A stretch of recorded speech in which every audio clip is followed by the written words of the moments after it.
আসসালামু আলাইকুম রহমতুল্লাহি ওবরকাতুহু। সম্মানিত দর্শক,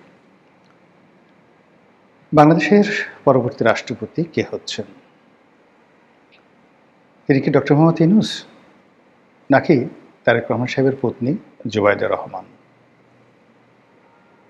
নাকি বর্তমান যে শাহাবুদ্দিন চুপ্পু রয়েছেন তিনি তার মেয়াদ পূর্ণ করবেন, সেই সুযোগ বিএনপি তাকে দেবে? কি হতে যাচ্ছে রাষ্ট্রপতিকে কেন্দ্র করে? কারণ হলো, যেভাবে জুলাই সনদ হয়েছে, যেভাবে আন্দোলন হয়েছে, যেভাবে নির্বাচন হয়েছে, যেভাবে নির্বাচনে ইঞ্জিনিয়ারিংয়ের কথা বলা হচ্ছে, যেভাবে সমঝোতার নির্বাচন হয়েছে, সমঝোতার ফলাফল হয়েছে, এই কথাগুলো এখন এনসিপির নেতারা, জামাতের নেতারা প্রকাশ্যে বলছে।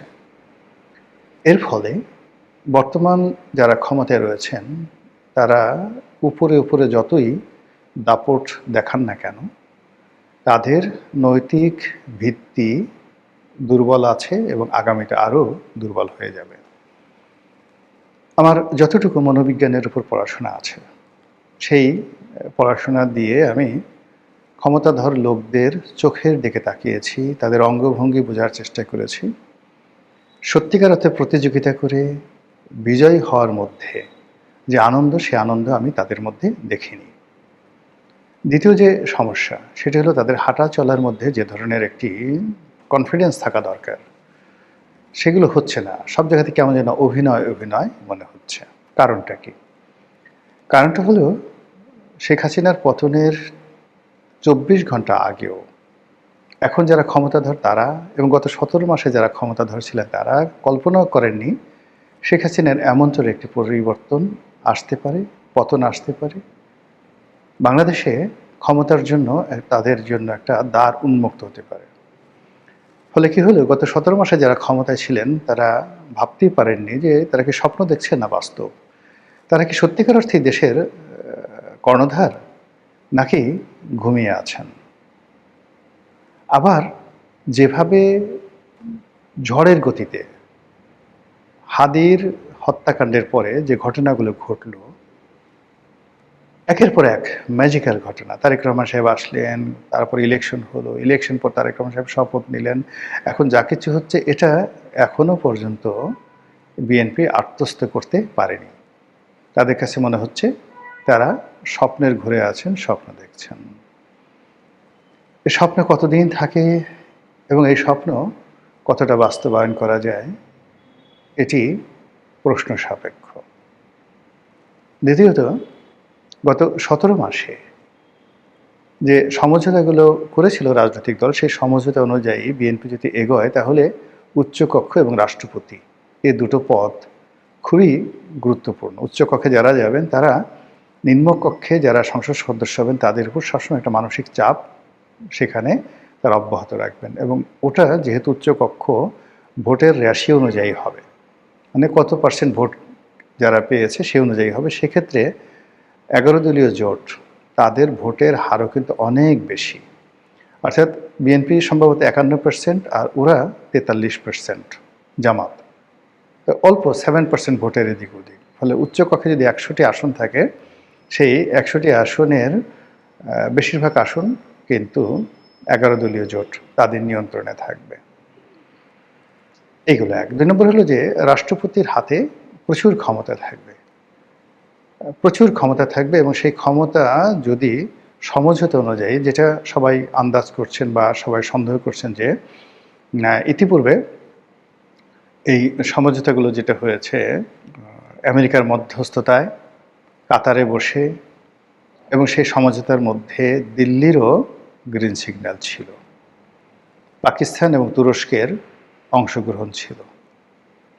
কাতারে যে খলিলুর রহমান সাহেব বারবার গেছেন না বৈঠক করতে, এ সকল কথা বাতাসে ভেসে বেড়াচ্ছে। তাই যদি হয়, তাহলে ডক্টর মোহাম্মদ ইউনূসকে রাষ্ট্রপতি নিয়োগ করতে হবে।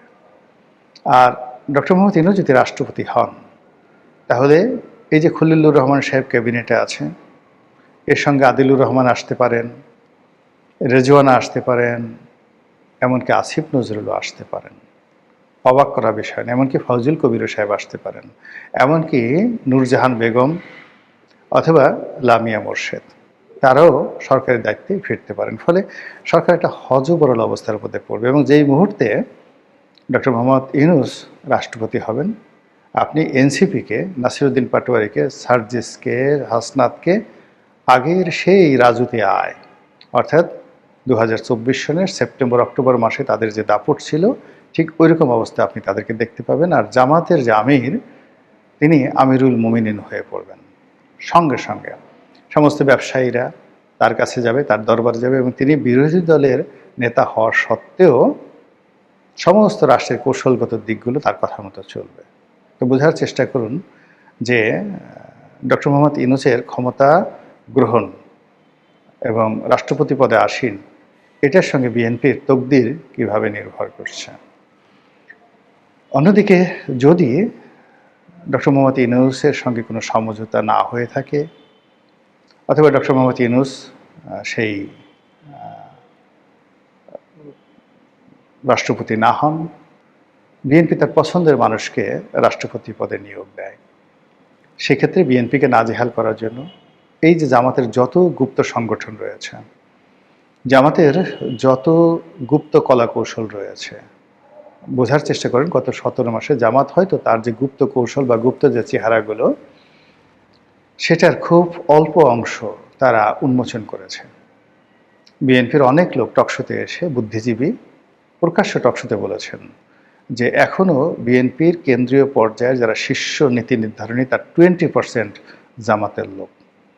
বোঝার চেষ্টা করেন, জামাতের গুপ্ত বাহিনীর সদস্য, বিএনপির এই মন্ত্রিপরিষদ বলেন, সংসদ বলেন, সেখানে 20% জামাতের লোক। সত্য মিথ্যা ডাজ নট ম্যাটার, এ কথা আমার নয়, এ কথা বিএনপির একেবারে ঘনিষ্ঠ বুদ্ধিজীবী, সাহিত্যিক, সাংবাদিক এবং রাজনীতিবিদ, তাদের বক্তব্য। তাই যদি হয়, তাহলে প্রতিটি মুহূর্তে যে প্রাসাদ ষড়যন্ত্র হবে এবং প্রতিটি মুহূর্তে যেভাবে মানে বিপদ বিপত্তিতে থাকবে তারেক রহমান সাহেব, তার পক্ষে স্বস্তিতে কাজ করা সম্ভব হবে না। অন্যদিকে এরকম একটা পরিস্থিতিতে জামাত এবং আওয়ামী লীগের মধ্যে কৌশলগত সম্পর্ক স্থাপন হয়ে যাবে নিশ্চিত। এর কারণ হলো বিএনপি আওয়ামী লীগকে চেষ্টা করবে নিবৃত করার জন্য, চেষ্টা করবে তাদেরকে বন্ধু বানানোর জন্য, কিন্তু ইতিমধ্যে যে বিরোধ পথে, প্রান্তরে, ঘাটে, মাঠে হয়ে গেছে, সেটা নিষ্পত্তি করা সম্ভব হবে না, সেটা সম্ভব হবে না। ফলে কি হলো, বিএনপি যে এখন যে অবস্থায় আছে, তার সঙ্গে হবেন ববি হাজ্জাজ, তার সঙ্গে হবেন নুরুল হক নুরু, তার সঙ্গে হবেন রেজা কিবরিয়া, এখন যারা আছেন, তার সঙ্গে হবেন জোনায়েদ সাকি। আর অন্যদিকে যদি জামাতের সঙ্গে আওয়ামী লীগের বন্ধুত্ব হয়ে যায়, বন্ধন, এবং এটা 99.99% হওয়ার সম্ভাবনা খুব বেশি, এটা হবে। রাজনৈতিক ইকুয়েশন এইভাবেই কথা বলে। সেক্ষেত্রে জামাতের পাকিস্তান কানেকশন, আওয়ামী লীগের ভারত কানেকশন, জামাতের সাংগঠনিক ক্ষমতা, আওয়ামী লীগের সাংগঠনিক ক্ষমতা, জামাতের টাকা, আওয়ামী লীগের টাকা, তারেক রহমান সাহেব দুই চোখে রীতিমতো ধুম দেখবেন। আর এইরকম জটিল রাজনৈতিক পরিস্থিতি তিনি মাহাদি আমিনকে দিয়ে, মানে তিনি যে সমস্ত লোকজন লন্ডন থেকে নিয়ে আসছেন, হুমায়ুন কবিরকে এনেছেন, মাহাদি আমিনকে এনেছেন, অন্যান্য যে সকল উপদেষ্টা নিয়েছেন, এরা ঘোড়ার ডিম কিছুই করতে পারবে না, লেমন জুস খাইতে হবে। বড় যে লেমন জুস, তারা যদি বলেন আমরা লেমন জুস খাবো না, লন্ডন থেকে আসছে, আমরা ফক্স নামক যেটা চকলেট আছে সেটা মুখের ভিতরে সারাদিন চুষবো, তাদেরকে সেটাই চুষতে হবে। এর কারণ হলো আওয়ামী লীগের যে সকল ডিপ্লোম্যাট রয়েছে, আওয়ামী লীগের যে সকল রাজনৈতিক নেতৃবৃন্দ রয়েছে, যে সকল ছাত্রলীগের এই যে লাস্ট ক্যাবিনেটে আপনি চিন্তা করেন, মহিবুল হাসান মেয়র মহিউদ্দিনের ছেলে, আখতারুজ্জামান বাবুর ছেলে জাভেদ ভূমিমন্ত্রী ছিল, এনামুল হক শামীম ছাত্রলীগের সভাপতি ছিল, ছাত্রলীগের সেক্রেটারি ছিল নজরুল ইসলাম বাবু, তারপরে ছাত্রলীগের সেক্রেটারি ছিল ইকবালুর রহিম। আপনি এদের মতো, এদের সাথে টেক্কা দেওয়ার জন্য ছাত্রদলের যাদেরা আছে, সেই প্রথম সারির 10 জন, আপনি আমানুল্লাহ আমান ধরেন, খালিল কবির খোকন ধরেন, কিংবা ফজলুল হক মিলন ধরেন, তারা তো সব তাদেরকে আপনি পিছনে ঠেলে রেখে দিয়েছেন, প্রয়োজনে ডাকলেও তাদেরকে আনতে পারবেন না। ওদিকে সুলতান সালাউদ্দিন টুকু তারপর সেই যে শহীদুদ্দিন চৌধুরী অ্যানি, অন্য যারা আছেন তারাও ফ্রাস্ট্রেটেড। নাসিরুদ্দিন অসীম রীতিমতো অপমানিত, লাঞ্ছিত। ফলে কি হলো, এই যে লন্ডন পার্টি, যারা বিএনপির লন্ডন পার্টি, সেই লন্ডন পার্টির মধ্যে যাদেরকে তিনি লন্ডন থেকে এনে এখানে এস্টাবলিশ করেছেন, তারা আবার লন্ডনে গিয়ে গালাগালি করতে পারবেন, ওখানে গিয়ে আর একটা সিন্ডিকেট করতে পারবেন। কিন্তু বাংলাদেশের রাজনীতিতে মাঠে ময়দানে জামাত এবং বিএনপির সাথে টেক্কা দেওয়ার মতো বিএনপির যে শক্তি, সেই শক্তিটা ইনঅ্যাক্টিভ করা আছে এবং আগামীতে এগুলোকে অ্যাক্টিভেট করা সম্ভব নয়। ফলে কি হলো কি, যে এই যে রাজনীতিতে সামনে রাষ্ট্রপতি নির্বাচনকে কেন্দ্র করে যে জটিল এবং কুটিল অবস্থা তৈরি হচ্ছে, এটি রাজপথের যে কোনো আন্দোলনের চাইতে, যে কোনো বিষয়ের চাইতে গুরুত্বপূর্ণ। ফলে এখানে বিএনপিকে 100 বার চিন্তা করতে হবে।